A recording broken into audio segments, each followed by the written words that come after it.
messages. Right? And the way I like to think of it is, imagine if you will, the English language has 26 letters. All right? And each letter can be combined to make specific words. Amino acids, which are the backdrop or the background of peptides, are exactly the same. There's 20 amino acids, 9 of them are essential, which means you have to ingest them, you can't make them yourself, and 11 are non-essential. And the way that you put those amino acids together gives a specific message. If they're not in the exact sequence that you need, you'll get a different message. Just like if you were spelling words. If I put B-E-A-R, bear, it's a very different animal compared to if I say, hey, turn up bear, B-A-R-E. All right? We're going to turn up naked. Not the same thing. So it's understanding that the sequence has to be exactly right. And it's a very specific message. But what's really cool about peptides is they tell the body what to do, not build it themselves. So they're signaling for your body to do specific things. Other cool thing about them, which I really like, if this actually decides to flick, there we go, is they're very specific, like we said, in terms of the specific letters make specific words, and specific actions, but they're short acting. And the way I like to think of this is, short acting is good because you can get in quick and you can get out quick. Think of it like you order something on noon. You send the message, it goes off, you can not think about it, and food's delivered to your door. And then it's done, it's all over. That's like a peptide signal versus some medications or some processes where not only would you send the message, you'd then go and pick up the food yourself, watch them make it, bring it all the way back, and it's stuck with you for months. So the thing about peptides that's very unique is very specific, very short acting, and so we've got in and out nice and quickly. Now, this is super helpful because there's all sorts of things that peptides influence. And I've listed just a few of the ones that are relevant to fat loss here, but there are thousands of peptides, and all of our body's functions are influenced by them. So we can use peptides for appetite regulation, how insulin sensitive we are, so particularly type 2 diabetics, this is relevant for, the gut-brain signaling, what actually happens in terms of our appetite, inflammation, tissue repair, sleep. There are so many things that peptides can influence. And so, in the context of fat loss, what we want to know is, well, how do peptides actually help? And I guess traditional fat loss has always focused on two key things. Calories in, calories out, which is true, but it's not particularly useful. Me telling you, move more, eat less. Great, that's the answer. But how do you actually utilize that? And if you have appetite issues, if you have addiction issues, it's not really giving you an answer, okay? The other thing is willpower. So much of fat loss is based on just avoid this, just don't do this, just stay away from that. And all of us are human, and all of us have a certain limit to our willpower capacity. And so I find that when we look at peptides, the context for them is that it can help with that willpower. You no longer rely on just grinding through. Anyone had to do that before where, okay, I've said 8 weeks and the diet is this, and I hate the food, and I hate the training, but this is the only way in which I'm going to get there. Has anyone experienced that? You've got a couple of hands, maybe? Yeah. Right? And then sometimes at the end you might get the result, and then we're straight back to what we were doing before. So, peptides in particular can target those hunger hormones, the very hormones that actually make us feel the need to want to eat food. They can change our satiety signaling. So satiety is the sense of how full you are. When you're eating, you send a signal to your brain that says, okay, I feel full. And we can manipulate that to either happen quicker or happen later. Glucose control, particularly relevant, as I said, type 2 diabetes, which is where most of these medications came from originally, is trying to help those with type 2 diabetes. And the reward pathways is really, really interesting, and we'll get to this a little bit later. Because the reward pathways, when we eat things that are nice, we get a dopamine response. Dopamine is pleasure. It's also reward. So sometimes we associate, I've done something really good, so I'm going to eat some food, I get a reward signal, I'll eat some more food. And peptides can influence that as well. I think it's really important to understand here that peptides do not replace lifestyle. If you have a terrible lifestyle in terms of we don't move, we're eating poor food choices, we're not sleeping properly, we're not prioritizing any of those basics, peptides will not solve all of your problems. And that's something that we're really sort of stressing here at Everwell, is it is still a 360 approach. These are tools, and the right tool for the right job at the right time. The fundamentals still matter. That's why when you come to Everwell, you will see a doctor, you will see a nutritionist, you'll see an exercise scientist. We will utilise the well-fit PTs to make sure that there's a complete program encompassing lifestyle, not just a quick fix. So, what are GLPs? GLP-1, GIP, glucagon, the names get thrown around a bit. We're going to break down each one just to get a bit of a history of where this has come from, what the medications are, what the names are. We won't go into too much of the science, but at least you'll have a basic understanding of what each mechanism is and why it might be useful. So semaglutide was the original. Everyone's heard of OZEMPIC. If you haven't heard of OZEMPIC, you must have been hiding in a cave for 10 years or so. It is the most searched word on TikTok for the last 2 years. All right, Ozempic. So, Ozempic, or glucagon-like peptide 1, that's the actual name of the GLP-1 agonist. What it essentially does is regulate your appetite. And the way that it does that is it tells you that you are fuller sooner.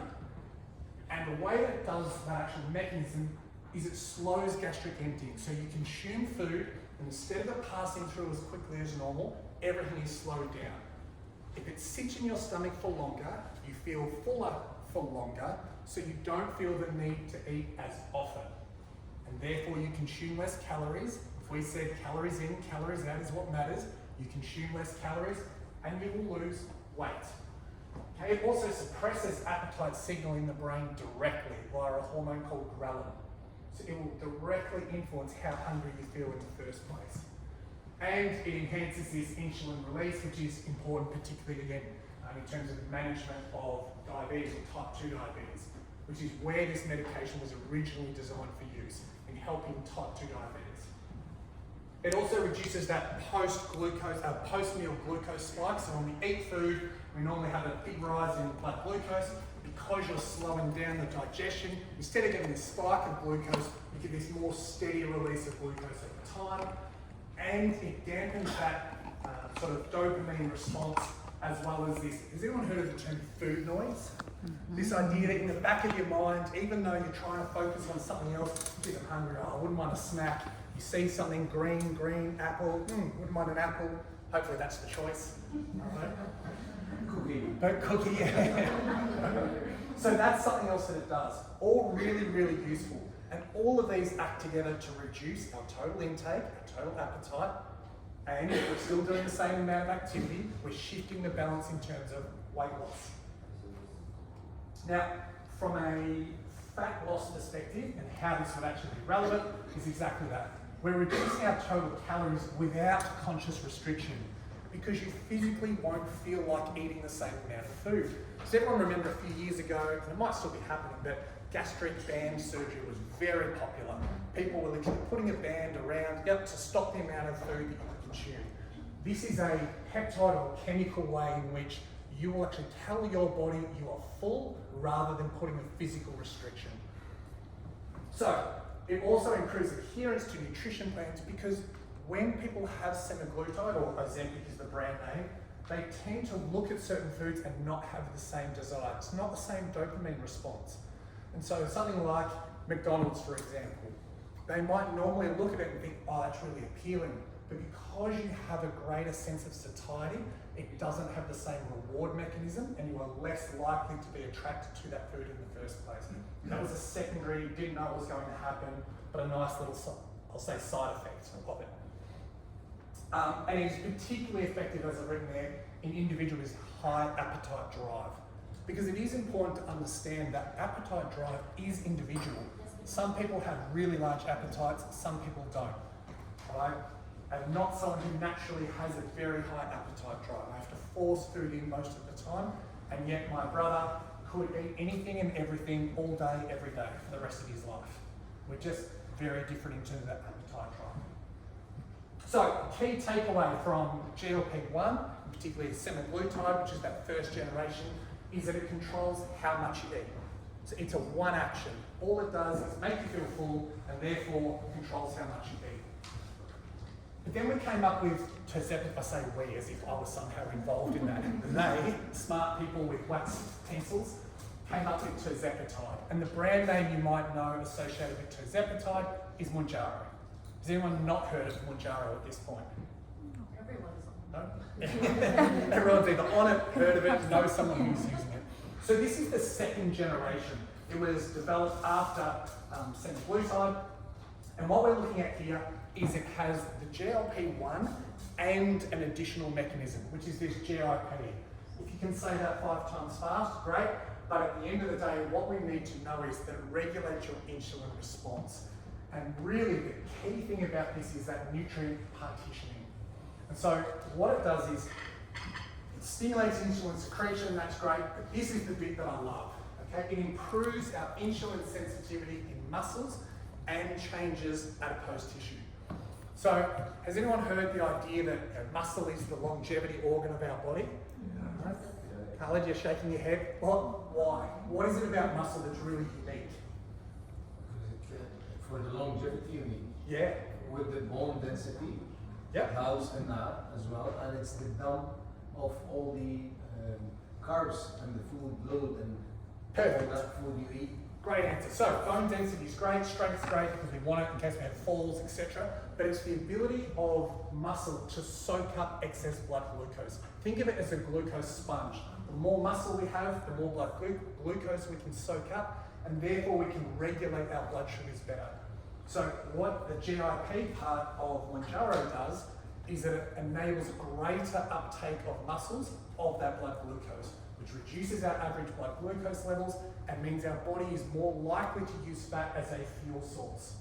That's pretty cool, because if I'm using fat as a fuel source more often, then I'm going to burn more fat per unit of time. Doesn't matter whether I'm sitting, doesn't matter whether I'm standing, doesn't matter whether I'm sleeping, I'll be able to burn more fat relative to if I didn't have that peptide on board. Now, what's the relevance of this is, I've got greater metabolic efficiency. For every bit of energy that I'm using, I'm going to have greater uptake of blood glucose into my muscles, which means that's going to fuel performance. It also means I'm not going to feel as fatigued. So anyone who's been on like a really low caloric diet or intake, you can do it for a little bit, but if you're still trying to train, if you're still trying to move, you're trying to function as a human, your brain needs energy, you get to this point where I just feel tired. I just feel tired. And that's a natural thing. When using tirzepatide or Mounjaro, you're able to still maintain the blood glucose levels and keep energy within the muscle so you don't get that same associated fatigue from a diet phase. And therefore it enhances adherence because you don't feel tired all the time and you don't feel as hungry. You're more likely to stick to a nutrition plan. So it's a little two-way, 2 for 1, I would say. So here we are, we've got GLP-1, which makes you feel like you don't need to eat as much, and this GIP, which actually tells you, hey, the nutrients are going to go where we want, and we're going to extract the nutrients we want. So we've got 2 actions. Then we get to retatrutide.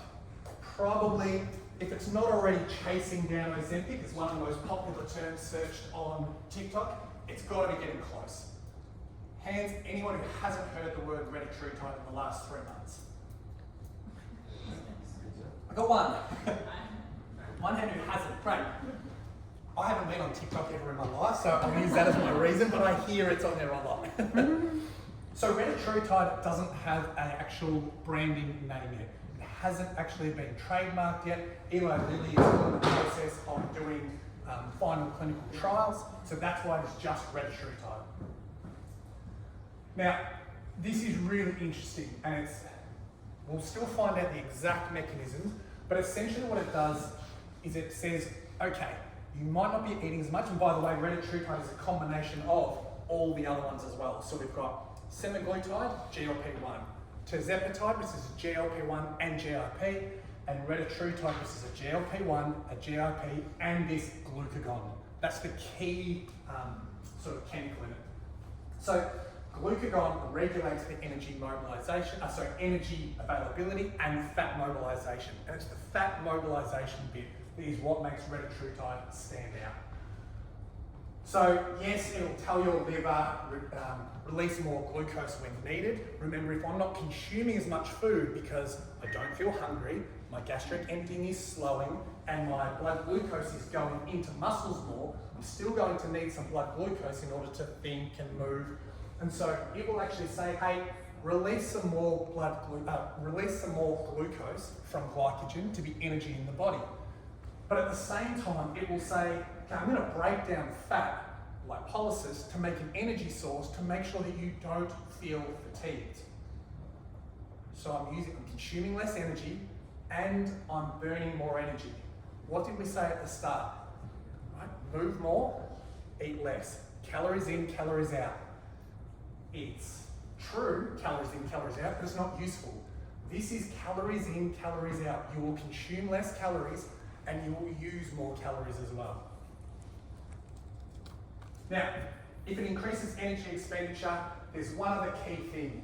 Has anyone ever heard of the idea of, we'll call it like diet fatigue, which is someone starts, say, a calorie restriction, they're not consuming as much energy, and then they stop moving as much, or they feel tired, or they sleep more. Has anyone heard of that? Trainers, maybe? We've got a few in here. All right, that's actually a natural mechanism, because if I starve the body, and anytime we're in caloric restriction, we're essentially saying to the body, there's not a lot of calories out there, then what will happen is either hormonally, via say thyroid function, or other mechanisms, we will become less active to try and preserve energy. We've got to think from a survival point of view. If there weren't calories around for us to eat all the time, then how do we survive? And so if we cut calories, we're sending a signal that the environment doesn't have a lot of food, so let's make sure that we start winding down energy expenditure. Some people will call it starvation mode. Okay? The cool thing about retatrutide is it still keeps your caloric expenditure up despite you having less calories. Okay, so you don't go into that starvation mode. You don't have the impact on thyroid function. You don't have the impact on a down regulation of total energy. So you can still feel like you can go and train, you can go and build muscle, little hint there, okay? Jackson, how does it do that? How? It's actually by glucagon itself releasing blood glucose into the body. All right, so as opposed to your levels getting really low, your body detecting there's not enough glucose, they must be starving, by constantly releasing glucose, then you have enough energy, so there's no need to down-regulate thyroid function. So again, in terms of why is it relevant for fat loss? Because traditional dieting lowers your metabolic rate. If you starve yourself, you'll get a reduction in metabolic rate. And then you cut calories further, and then your metabolic rate drops. And you cut calories further, and you're just chasing yourself downhill until it's unsustainable, and we end up right back where we started. So what we have is this: I preserve my energy expenditure, I keep using energy. I'm now using fat as a fuel source, great. And again, I reduce that metabolic slowdown. So it's a really, really fantastic option. Now, if I can maintain fat loss momentum because I can continue being in a caloric deficit, then I know I'm more likely to get a long-term outcome. It's not like I can only do it for 2 weeks and then I've had enough. So that's one of the key benefits. And the other thing is it supports body fat reduction rather than just weight loss. Remember, the title of this is fat loss, not weight loss, because we don't want to be losing muscle. We really want to be focused on losing fat. Why? Because we just said before that muscle is the longevity organ. It's the thing that soaks up all of the blood glucose. It's the thing that enables us to function properly. It's everything for us. We can't speak highly enough about having muscle. And again, that's why at Everwell we are so big on having that holistic approach, because it's not just about saying, well, let's make sure we get rid of the fat. It's let's make sure we get rid of the fat in the right way with a lifestyle adjustment, understanding that longevity is based on strength, function, fitness, a whole range of physiological markers, not just body composition. So, key takeaway, glucagon controls how much energy you burn. So we've got GLP-1, GIP, and glucagon. And why they combine so well is because then I can look at that appetite and satiety, so I can eat less and I don't feel as if I'm struggling all the time. I don't feel like, geez, I'm really hungry all the time. I can have greater nutrient partitioning, which means I'm putting the nutrients that I do consume into the right areas at the right time and then utilising them as best as possible. And I have this fat mobilisation, which means I can continue to burn fat and preserve my metabolism despite being in a calorie deficit. And that last bit is really, I won't say a treat, but it's one of the greatest benefits of, say, retatrutide. So we can summarise it as the GLP-1 controls how much you take in the first place. The GIP essentially controls the efficiency of the nutrients that you take in, and the glucagon makes sure that you keep your energy output going. So it's a three-way great option. I can't stress this enough though. Does anyone know where the word diet comes from? The answer's on the screen. Okay? It comes from the Latin word dieta, and dieta literally means lifestyle. So when people say I'm going to go on an 8-week diet, I always in my head think, no. We need to create a lifestyle. Because if I do something for 8 weeks and then return to my prior lifestyle, guess what will happen? I will return to whatever that body state was. So we always need to think about diet. And again, this is why we're so big on, you don't just come in and grab peptides over the counter and well, it's consultation with a doctor who will look at your blood work to diagnose whether there are some other issues. You might actually have a hormone deficiency, you might have a thyroid issue, there might be some sort of pathological reason outside of lifestyle that you're not even aware of, and we might be able to diagnose that. Then there is always a consultation with a nutritionist, because if we don't have a look at what food is being consumed, then you can take all the peptides in the world, but as soon as you stop, you'll return to the lifestyle and the outcome that you had.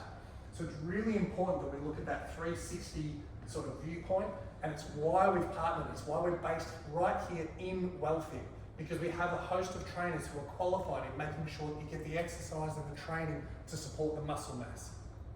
So it's all about having the complete diet. Now, it is important to understand these peptides aren't for everyone, so appropriate use cases are people who have dieted over and over and consistently find that they fail with them. I've tried this, I've tried that. Well, let's see if we can actually utilise something else, because compliance can be an issue, and compliance is the science. The thing that we will stick to is the thing that will get us the results. I mentioned earlier, some people do just have very high appetite drive, and being able to remove that food noise or food chatter can be a huge influence and a huge help for someone who's trying to lose body fat. Again, someone who's insulin resistant, this would be type 2 diabetics, or those of us who maybe aren't yet type 2 diabetic, but we are marching towards it.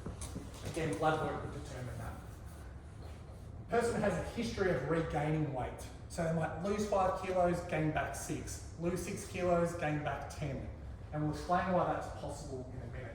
I also look at that post-injury. So if someone's been an athlete, or even if they're not an athlete, they've just had a fall and a fracture, they know they're not going to be able to move as much. So here we are saying, eat less, move more. But if you know you're not going to be able to move as much because you're injured, there is a role potentially for utilising something like a GLP to assist with lowering your total caloric intake during that time. And then of course, menopause, andropause, so changes in hormones related to aging. And again, this is why blood work is so important to us. We don't just say, okay, you want to address this, great, we'll just throw you some peptides. It comes down to assessing what is the underlying reason.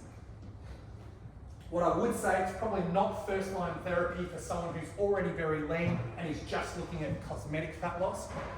So as much as I'm aware that in the aesthetic, physique, bodybuilding, etc., it is certainly being used for that reason, I would suggest they're probably not the best people to be using it, particularly because we don't want to be removing all fat from our body. Does anyone remember the early days of OZEMPIC? What happened to people's faces when they were dropping large amounts? I'm getting a few nods here. Okay, and there was Ozempic face was actually a hashtag for a while. And the reason being is we don't get to pick where the fat loss occurs. And so we find that our face, a lot of the fillers and so forth, are trying to replace fat that we have in our face. So if we lose body fat from all over and we lose a lot from our face, it can give a very gaunt appearance. So for someone who's already very lean and looking for cosmetic improvement, it may not be the best way to go, because you may end up losing fat from places that you didn't really want to. Again, short-term weight cuts, I don't think it's a great idea because you're going to have influence on fat loss and potentially energy availability. Really, we want to look at sustainable long-term outcomes for these. And this is the key one for me. If someone's unwilling to change their lifestyle or nutrition behaviours, then this is not the way that I would look at utilising peptides. Because if they're not willing to change lifestyle, as soon as they stop that peptide and return to their lifestyle, they will return to the same state again. So we need to make sure, and that's part of our assessment, is where are you currently at, what are you looking to do, how can we encourage and support that? So that's the easiest summary. It's when biology is the barrier, not when effort is the barrier. If someone's not willing to put in the effort and do the work, then I would say, hey, maybe this isn't the best option for them. Now, how are they used? I'll give you a sort of brief overview, but we always want to start low. So, and I won't throw out dosages, but I'm aware of clinics that will say you are going to start on X dosage with no modification based off your age, your activity levels, your body weight, your sex, and I think that's controversial, okay? I would say that we are very much in the game of let's sit and assess and actually figure out where you're at and start with the lowest possible dose. Why would we jump to the highest possible to start with? So low. And then from there, it's basically a results and feedback titration up. So if you are getting results on a very low dose, there is no reason to increase it. Whereas I'm aware that some of the leaflets in the past have said 4 weeks, bump it up to this. Then the next 4 weeks, bump it up to here. But if you're getting results, I would always argue, let's use as little as possible to achieve the outcome you need with the least possible side effects.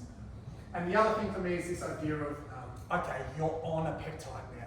Now we want to think of it in blocks. So let's look to achieve a certain thing in a certain time frame and then come off ideally. We don't want to spend a lifetime, unless potentially we're type 2 diabetic, on these medications. So key things are, when we have a look at appetite reduction, we're not trying to make it completely squashed. We don't want you having no appetite at all.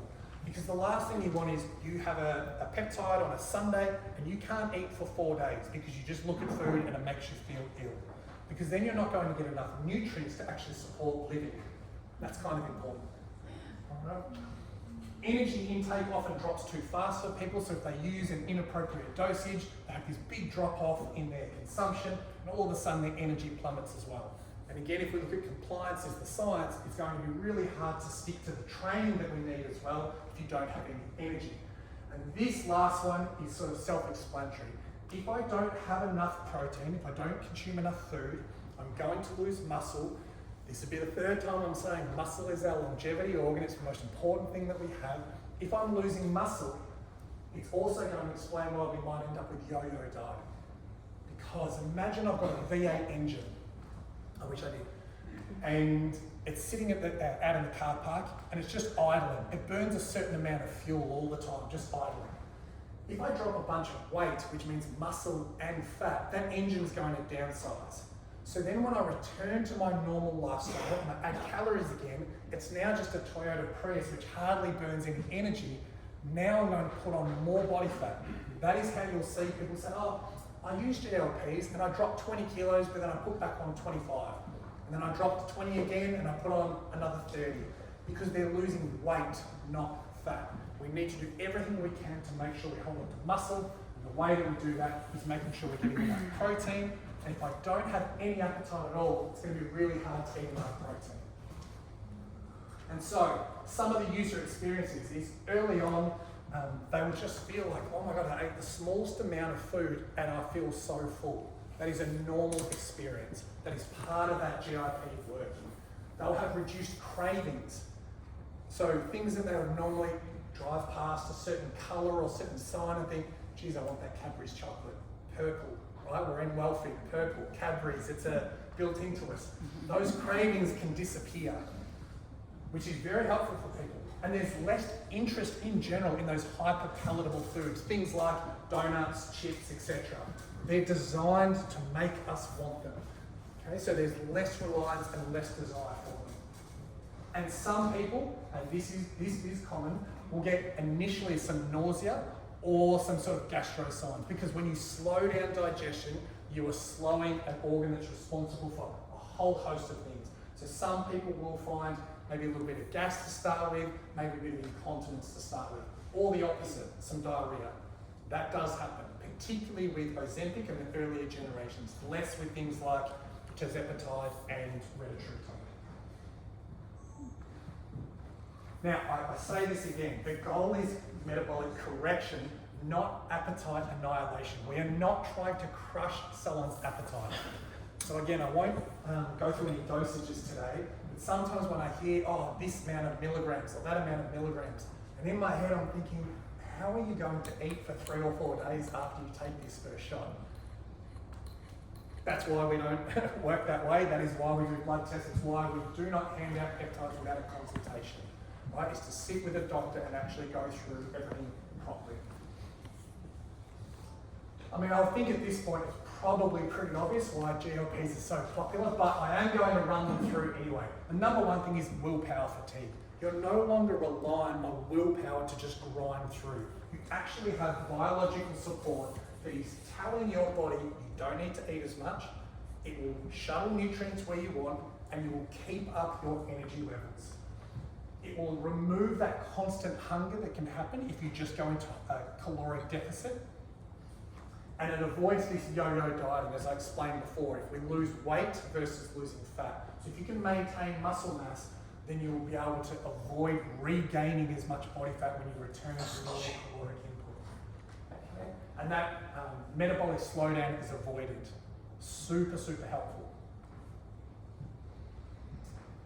I love this saying, like, they change behaviour without the white knuckling. I think of people who are 6 weeks deep, anyone who's worked with bodybuilders at all, 12 weeks into contest prep, 16 weeks into contest prep. If you've ever seen them, they are generally not the happiest people going around. They might look amazing, but they're typically in their worst health state and their worst psychological state. Because they are constantly hungry, whereas what will happen with this is smaller portions feel normal. You actually eat less because your body is telling you, I don't need to eat as much fuel.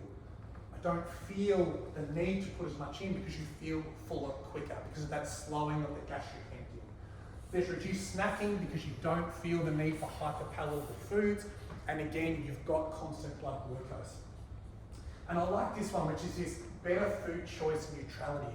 You don't have to worry so much about, oh, that's a bad food or that's a good food, because your total appetite is reduced, so you get this lower total calorie intake in the first place. As opposed to, here's this list of foods you're not allowed to eat because they're quite bad, and here's this list of foods that you're only allowed to eat. Chicken, broccoli, rice. They are good. So where it crosses over into longevity as well is we know that having less visceral fat, so the fat that sits around our organs, is implicated with cardiovascular risk. We know that having an average lower blood glucose improves insulin sensitivity and improves all-cause mortality. So lower cardiometabolic risk will come from the utilisation of these peptides. Here's the coolest thing, right? And it's still to be investigated to a great degree, but all of these peptides are showing the properties of anti-addiction. Does anyone know why? I sort of gave a little hint to it earlier about the pleasure seeking out of food. Does anyone know the mechanism? We must be super impressed if someone knows. Dopamine. Spot on, dopamine. Okay, so addictive behaviours are often linked to dopamine. So let's say gambling. I get into gambling because I bet money, I win, I get a buzz, it's exciting, dopamine's released, it's a rewarding thing, so I do it again. And I do it again chasing that dopamine response. That's an addictive behaviour. And it doesn't matter whether it's food addiction, exercise addiction, gambling, whatever it might be, alcohol, there is this dopamine response. And what they have found is people who are using GLPs, there has been this little side effect that they didn't recognise, that people are actually quitting other things. So people have been lifetime smokers using GLPs and saying, I've had enough of this. And we used to associate it just, oh, well, you're cleaning up your lifestyle, so you just stop smoking. But when it carried over to things like alcoholism and gambling, that's when we clicked, because gambling is not a food intake thing. It's not a okay, I'm getting healthy, so I'll stop gambling. It is a side effect because of this dopamine response. Now, it's very early days, but there are a lot of anecdotal cases of people being able to give up other addictive behaviours, because what it points to is we used to always say, well, if someone's overweight or they have an obesity issue, it's just they make poor choices. But what it's showing us is that food has an addictive property. There is a dopamine response. So now we're actually seeing a biological underlying cause that is able to be assisted to help people who do have a legitimate food addiction. And I think if sometimes we look at obesity through the lens of these people need help just like any other addict does, we wouldn't be so judgmental towards them. And I think GLPs really help with that.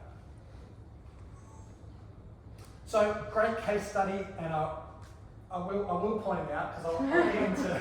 But Dr. Anas Azam, anyone who's come into our clinic and had a consultation with Anas knows he's an absolute genius. Surgeon, started with us right at the start of Everwell. And he utilised, he came in and saw us, did the blood work, and he utilised some GLPs along with training, along with working with some of the WellFit staff here to get his strength training on board. And as you can see here, so in just under 2 months, 122 kilos down to 98 kilos. Right, that is a huge change in body weight, huge. But what's really interesting for me is his biological age, which we did using biological testing, was 54 when he started and came down to 35 in that same time. The reason is because there was a massive drop in his CRP, so systemic inflammation. There was also a change in his cholesterol, so we can see on the left, high cholesterol, total cholesterol of 250, comes down to under, right? So 180. His liver, essentially fatty liver disease, okay? Early signs of, if not current, 106 ALT, down to normal levels of 40 in such a short time frame. So here we have someone who was essentially looking at metabolic disease. Even his total testosterone, his free testosterone, 50% more free testosterone in that time period. So everything was pointing to, boy, type 2 diabetes was probably on the way, fatty liver was present, we're looking at high cholesterol, high risk of cardiovascular disease, we're looking at reducing his longevity if he continued on that path.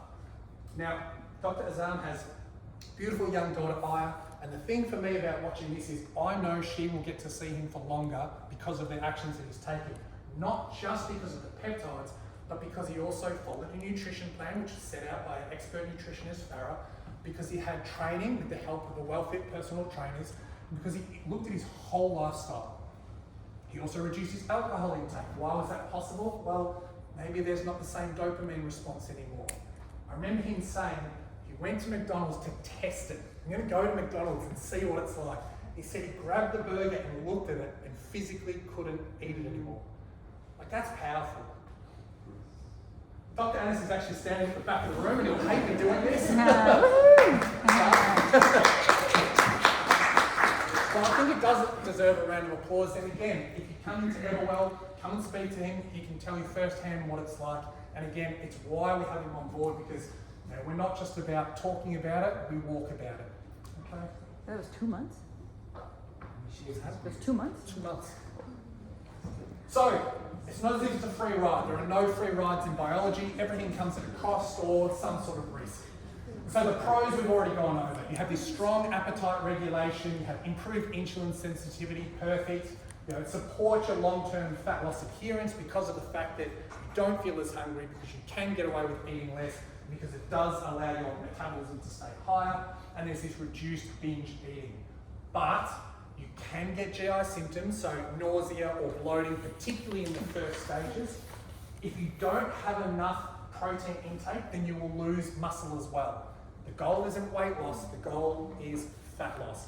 If we lose too much muscle, that's going against our whole principles of longevity.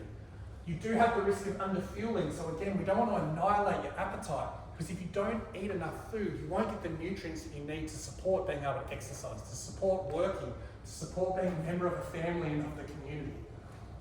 And there's this possible psychological reliance. So if we don't set you up with the right lifestyle, which is part of why Everwell exists, to make sure we are your path to precision health, every aspect is looked at. If you don't have that, you could end up thinking, well, I need this GLP all the time in order to achieve the outcome. It is a tool for the right time, the right job to get that lifestyle in place. Again, if I look at who needs caution when we're considering this, particularly if you're thinking, oh, maybe I'll tell one of my clients or I'll speak to someone about this. If someone has a history of eating disorders, I think this could be a risky situation. I'm not saying it wouldn't be applicable at all, but you'd want to have really serious considerations about whether or not this person is actually in the category of using GLPs. It could be an at-risk sort of situation. Someone who has gastrointestinal disease, if they have Crohn's disease, if they have maybe diverticulitis, anything, remember you're slowing down digestive rate and you're slowing down the rate at which food moves through, so there could be some impact there. Someone who has poor nutritional literacy, you need to be able to educate on the nutrition side, otherwise if we're just relying on a GLP, we're going to return right to that same lifestyle. And the other part of poor nutritional literacy is, what if I'm only eating small amounts of food, but I'm not getting any protein because I don't know that chicken, red meat, etc. is where protein is, and I'm thinking I'll just eat bread every day. I'm not going to get that protein. So we need to make sure there's an educational component. And as I mentioned, anyone who's already very low body fat, I would think would probably steer clear from using such medication, because there is that risk of reducing body fat to too low levels, the immune system becomes compromised. We don't want someone to get sick just trying to get a little bit leaner. And again, I love this sort of, GLPs will magnify the habits that you have. If they're good habits, great. If they're bad habits, they are also going to be magnified. So if you continue to drink alcohol on GLPs, you're probably not going to feel too great. And that's one of the reasons why people tend not to. If you eat really saturated, high-fat foods, you probably won't feel that great, because remember, if you have slower gastric emptying, that fat will sit there for a long time. It's not the best feeling. So, can anyone guess what the first dietary need is for going to use GLPs? Protein. Joy, I'm going to ask you. Protein. Perfect. Protein. Protein first. Because? Muscle mass. Perfect. So we need protein for muscle. Muscle's the most important thing we have to hold on to. So therefore, let's make that a priority if we know that that's what's important. We also need to make sure micronutrient density. So it's easy to think, okay, I'm just going to eat chicken breast every day. Chicken is high in protein, but we're not necessarily getting all the other nutrients we need. The phytochemicals, the minerals, the vitamins, etc. So it's about having a nutritionist such as Farah, who works with us as Everwell, to sit down and map out what that might look like. Again, we need enough fibre to make sure that we have enough solids to push through. We don't want everything sitting in our stomach for too long a time period. We need to make sure we're hydrated. Again, water is essential not just for performance, but for digestion itself. And the common mistake I see is people eating too little because their appetite is too low, because they were prescribed an amount that is inappropriate, or they just read on the internet, I'm going to use this amount, and jump straight into it. It is not what we want to see. So, real simple framework, and I'll ask a question at the end of this. We want to make sure there's protein in every meal. We want to make sure we eat slowly and intentionally to allow that time for our body to signal that, hey, I'm full. We want to track trends, not daily scale weight. So rather than jumping on the scales and say, oh, I haven't lost anything today, I'm going to up my dosage. Or I haven't lost anything today, I'm going to jump onto a GLP. We want to look at the trend over time, rather than just that micro change. And this idea of stopping before fullness, rather than waiting till like, oh, I'm so full, I'm uncomfortable, and then stopping eating. Can anyone think of another time that might apply, not just GLPs? Spot on. Spot on. So this is a simple framework for life in general. Okay? We should probably have protein in each meal. We should eat slowly and intentionally and allow our own natural GLPs to do their thing. We shouldn't jump up and down if there's a daily change in our weight. We should look at the trend over time. And we probably should stop before we feel so full that we're going to explode. But that is a standard thing. It just works even better when we're using GLPs because it allows that medication to do what it wants. But it's a framework for all of us. Again, if we look at physical and lifestyle tips, what do you think the first thing I'm going to say is super important to be doing if I'm using GLPs? Strength training. Perfect. Strength training. Resistance training is mandatory. If someone comes to see us, it is mandatory. It's not optional. Why? Because we need to make sure that we're holding on to and building as much muscle as possible. And I would suggest 2 to 3 decent strength training sessions per week with progressive resistance. I love WellFit because WellFit have the lift class. And if you ever see those lift classes, the number of people who are technically proficient using compound lifts, which is exactly what we need, with progressive overload, and have coaches looking after them who are doing fantastic stuff. I absolutely love seeing them train. I'm too scared to join because they're all stronger than me, but it's a fantastic, fantastic class. And what I love is it doesn't matter whether male or female, everyone's pushing each other. And this is the perfect reason why resistance training will hold on to, if not build, muscle. Again, it's not about going 6 times per week, 2 hours per day, 2 to 3 times per week, moderate volume, but high effort. It's about pushing the weight and the strength rather than just doing more overall work. Now, I've put zone 2 cardio in here for cardiac health, not because it burns calories. We don't want to think of calorie expenditure, it's because we want to think of it from the longevity point of view, from actually having cardiovascular health, better blood flow, better nutrient partitioning, having a stronger heart.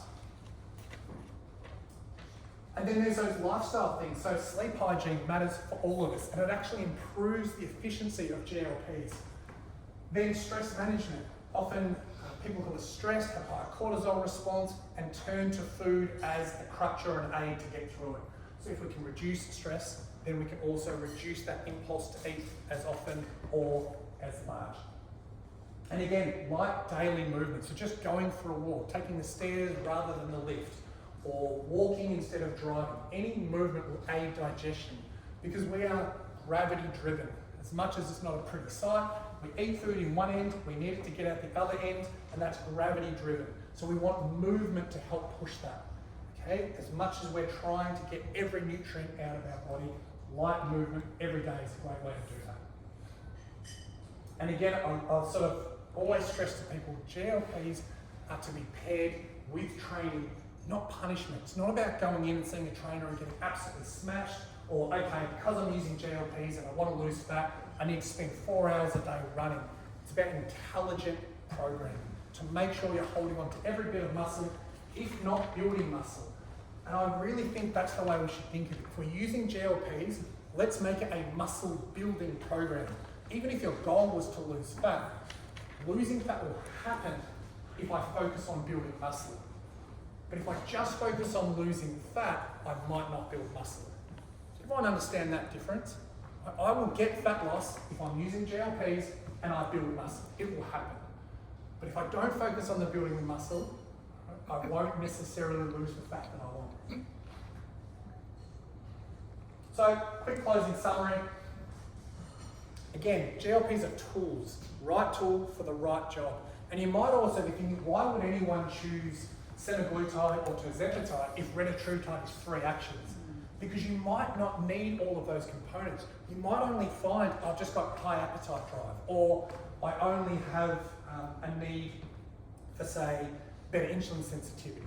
You might not need retatrutide. You might not need the increased energy expenditure. So something like tirzepatide is a perfectly useful, functional, 20 years it's been used. So we don't always have to assume that we need the most, quote, powerful or newest. Right? Tirzepatide is very useful. I think it's really, really helpful in restoring appetite control and metabolic function. So it doesn't mean we have to stay on it forever. It can just help reset your body clock, so to speak, and get you back into a lifestyle of appropriate caloric intake, energy expenditure, feel good, get back into the habit, so to speak. And I think this is really important, is it requires that holistic approach. We can't just rely on taking a GLP to fix all our issues. We need to have a nutrition strategy, as we mentioned before, based around protein intake, micronutrients, hydration, and fibre. We need to have a training structure. Understanding is going to be progressive overload with strength training. And then education and monitoring. It really upsets me that there are online places where you can just buy, have peptides sent out to you, no information, no education. We do not hand out peptides to anyone, or ever will, without having a consultation with a doctor, without doing blood work, without sitting down and talking about nutrition with our dietitian, without talking about training. Okay? That is why we are based within WellFit, so that we can then link to a whole range of personal trainers, everything, a one-stop shop. Again, I'll talk about this when used correctly. It can just change the fat loss conversation. So rather than it being a struggle, it's a strategy. It's just one tool in the toolbox to help you achieve the outcome that you want. Always get asked this, so we'll put it right at the end. Because how much does it cost? How much does it cost?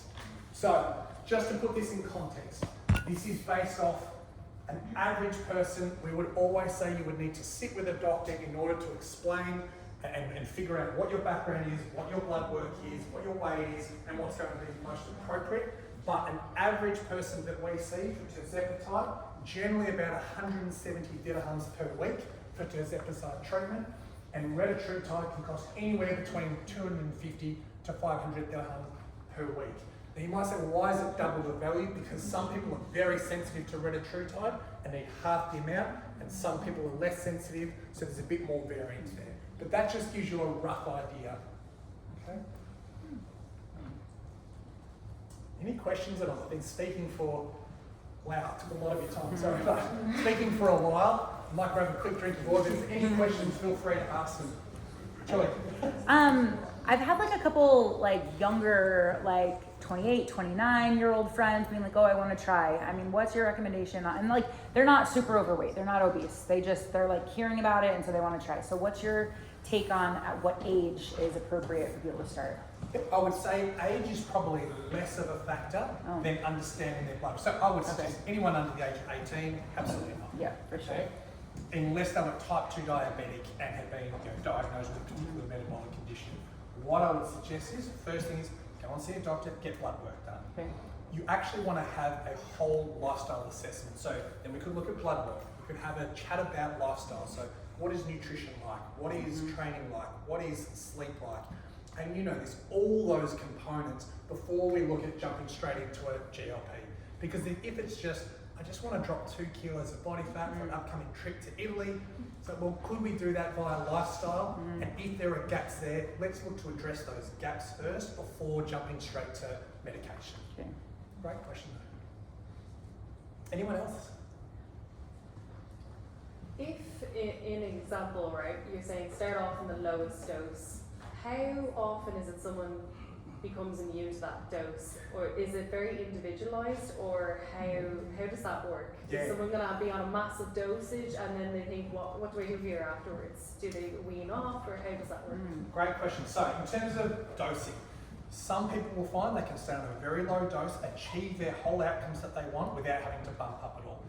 Other people will start on a very low dose and find, I haven't had any appetite suppression, I haven't really noticed any change in body composition, and they might need to bump up. Part of that comes down to regular check-ins, having blood work done, and again, looking at scale weight, and not just scale weight, but body composition. So here we have the in-body. In-body looks at how much of your weight is fat mass versus muscle mass. We also want to make sure that fat mass is reducing and muscle mass is staying at least the same or increasing. So if someone was finding, hey, I'm not getting any results, we could look towards increasing that dosage. And then the sort of bigger question you have is, how long do they stay on it? Or how do they come off it? If someone achieves the outcome that they want, there is no need to titrate down and slowly wean off. You just stop. Okay? Because your lifestyle at that point should be in place, but then you can sustain that with your lower caloric intake, with your increased energy expenditure, and with your hopefully maintained, if not improved, muscle mass. But if someone found, I am not getting results, I am not responding, then you can look at increasing. And to give sort of a reference range, the starting dose that we tend to use versus what is sort of seen around the maximal dosage is about 10 times. So people will end up at 10 times that dosage. It's not as if you've only got a very small wiggle room. There is a lot of room to move with that dosage. And so if you keep that in mind, even someone who needs significantly more, there is that room to push higher. It's not something we jump to straight away. It's not something we recommend straight away. It'll be on a case-by-case basis. But there is a lot of wiggle room there. We just tend to find that for most people, under most circumstances, very small dosages are very effective. And is this for all the GLPs? Like it's like the same protocol for all three? From the general point of view, start low and work up, yes. But you'll find semaglutide probably starts on a slightly higher dosage compared to, because it's one mechanism. Okay. And then tirzepatide is 2 mechanisms, Yeah. and retatrutide 3. So you generally use per product, how do I say it? So per component, less for retatrutide because you've got 3 actions there. Got it. So if I'm addressing in 3 ways, I don't need as much as I might for semaglutide, which is 1 action. That said, there's nothing wrong with only using 1 if that's your key thing. If you just find, I just want to eat a huge volume. I don't have food chatter, I don't have this, then semaglutide is perfectly reasonable and functional. Is there a typical time frame for a reset? No, there's not. No, because it's like saying, is there a typical person? So in terms of a reset, do you mean, okay, I better stop after 6 weeks and make sure it sort of refreshes, or? Yeah, as in like you've been on it for 6 months, a year, you've gone off, and then you're like, right, I want to start again. But would you start on the same dose because the body's effectively not used to it anymore? So there's 2 components to that. If someone's been on it for 6 months and then they stopped and they said, okay, now I want to get back on, I would be asking the question, why are we looking to get back on? Yeah. If we had implemented the nutrition and the lifestyle and so forth, we probably shouldn't need to get back on. But if it was, say, a type 2 diabetic, then that could be completely different, and you would probably start back at the starting dose. If you'd had, let's say, 6 weeks off, I would always revert to going back to a starting dose because you can always add more. But if you go in hard, boy, it's not a nice feeling to, okay, I can't eat for 3 or 4 days, or I haven't been to the bathroom for a week. Yes? So what's the